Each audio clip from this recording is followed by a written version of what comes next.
What's up guys, and welcome back to Tech Planet. Today I'm going to show you my entire succulent and cactus collection. Let's check it out.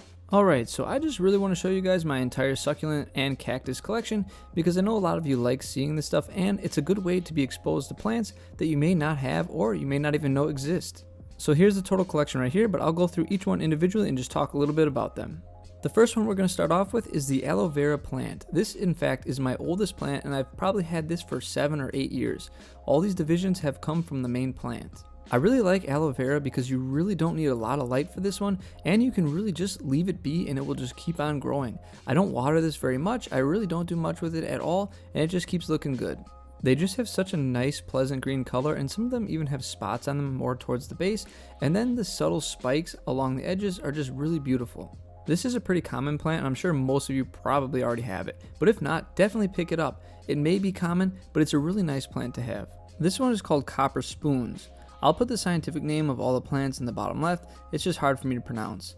But anyways, this is an absolutely beautiful plant as well. It has beautiful, like kind of dusty, coppery color on the top with a nice white underside. It's very pretty and very contrasty. If you feel the leaves, they're almost a little fuzzy and they propagate really easily. One of them does have a chunk cut off the top because I sent a really nice cutting over to Saudi Arabia, so this plant has been around the world.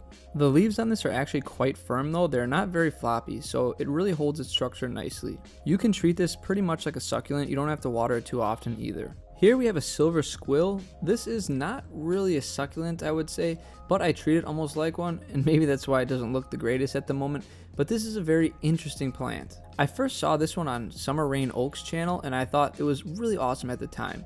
You can pull these little bulbs away and just propagate it super simply.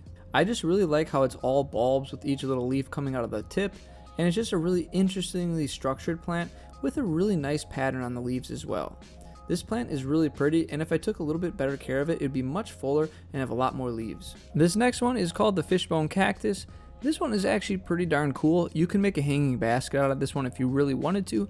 Over time they get pretty big and they start to hang over the sides. They do have really beautiful flowers, however I have yet to make mine flower because it's still a little young and I haven't had it that long. But hopefully I do because the flowers are absolutely beautiful. This one has a very unique shape though. Again, it kind of plays into the name, the fishbone cactus.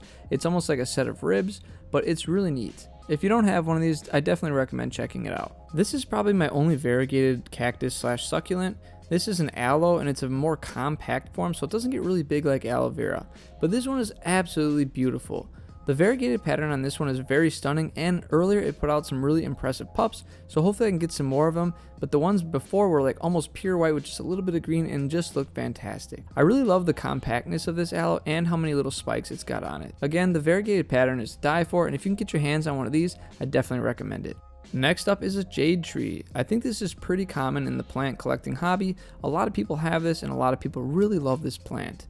Lucky for me, this pot has a whole bunch of different ones in there, so I'm going to try some different pruning techniques to try and get bushier growth, and I'm going to probably repot some of these just to get them in separate pots. If you have some spare time, definitely go on Google and look up some really large jade trees. They're absolutely amazing and beautiful. These things really do look like miniature trees, and when I say miniature, I mean like 3 or 4 feet tall trees, and they're just fantastic. The trunks on them are insane. Now, I'm not positive on this identification of this next plant, but this is an Aloe compressa, I believe. This one has a really cool growth pattern for what you normally see in aloes, and they're all kind of parallel to each other, if that makes any sense. They just keep growing out of the center, and they don't like switch up and become perpendicular. This one has really beautiful coloration, and I love the spikes that run along the sides, and as it matures, they turn a nice bright little orange spike. I really like it, and I think it's a very pretty one with a cool growth pattern. Next up is another aloe. This is Aloe Pink Blush. I couldn't find any like scientific name for this one. I kind of looked around a little bit, but anyways, this one is growing kind of poorly. It kind of took over the tiny little pot a little too much, so I couldn't water it very well. And you can even see there's new growth coming out of this thing. I don't know if it's stressed or what, but it's really producing a lot of growths, and I desperately need to repot this. But this one's really pretty and has a really interesting texture along the leaves or blades. I don't really know what you call aloe leaves. I guess leaves. But anyways, it's really cool and very unique. I can't wait to repot these and make it much bigger. Next up is the Fairy Castle Cactus. It's almost a tongue twister if you say it a few times fast. I'm not going to try it. But anyways, this is a neat little cactus that grows really tight, and it just kind of like topples on top of itself and just stacks up. I've seen some much bigger versions that look absolutely beautiful, so maybe I'll get this one repotted, take a little bit of care of it, and I'll have something really magnificent. This one's just really interesting compared to a lot of other cactuses because you get a ton of tiny little cactuses all growing tightly together. It kind of resembles a castle if you look at it. This one here is a home defense cactus. You can pick this up and chuck it at any intruder and they're guaranteed to leave. This one's also called the golden barrel cactus.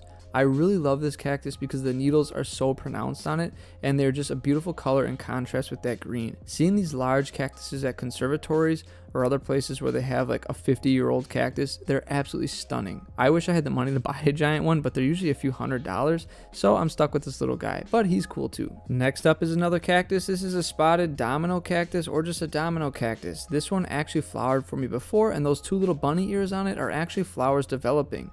This is a really cool cactus. It's very easy to care for. I hardly ever have to water it, and it's been producing a lot of flowers lately. I do have a time lapse that I did take of this, and I'll put that in a new different video. But it's definitely got these beautiful white flowers, and if you haven't seen them before, hit up Google and check it out.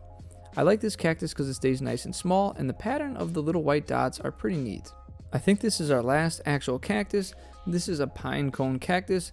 Mine does look quite a bit different from the ones on the internet. They all are much more elongated, so maybe it's something with my lights, I don't know, but mine is growing quite compact. I thought this was a rather peculiar looking cactus, so I just picked it up because I think it was like $2 or $2.50. But anyways, it's just a neat little cactus. I like the round shape and the kind of pine coney look that it has, and it's just pretty cool. This next one is a really cool one. I'm not really sure what the actual common name is. I think it's like a lifesaver plant or something.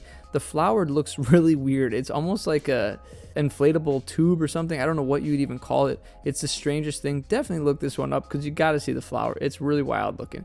But anyways, this was a gift from the Curious Seedling. You can find him on Instagram. I really like this one, and it's grown from just a small cutting to what you can see now. It has this weird little bump on it, and I'm hoping it's going to be a flower, but I'm not sure. One bad thing about this one though is the mealybugs get in every little nook and cranny. It has a ton of little like small spots where they can sit and hide, and I've been battling them ever since. But luckily it grows super fast. Like I said, it came from like a tiny little cutting, and it's already put out tons of growth. So this is a really cool one. Definitely recommend it. Alright, moving on to succulents. This one is a little jewel succulent. I think it gets its name from the fact that each little leaf almost looks like a stone.